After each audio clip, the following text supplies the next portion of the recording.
তো জীবনে বরকত কিভাবে আসবে, প্রোডাক্টিভিটি কিভাবে বাড়াবেন, যে অল্প সময় অনেক কিছু করতে পারেন, কিভাবে করবেন আমি কয়েকটি পরামর্শ দিতে চাই এবং আমার ব্যক্তিগত অভিজ্ঞতা আছে।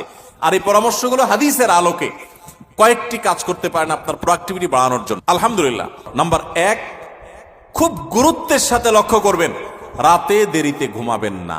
2 নম্বর হলো সকালে ঘুমাবেন। সকালে ঘুমানো যাবে না, সকালের ঘুম মানুষের জীবনের বরকত নষ্ট করে দেয়। 3 নম্বর এবং সর্বশেষ প্রোডাক্টিভিটির জন্য যেটা বলতে চাই তা হলো এই মোবাইল এবং বিভিন্ন রকমের ডিভাইসের নেশা বন্ধ করতে হবে, তা না হলে প্রোডাক্টিভিটি কখনো বাড়বে না।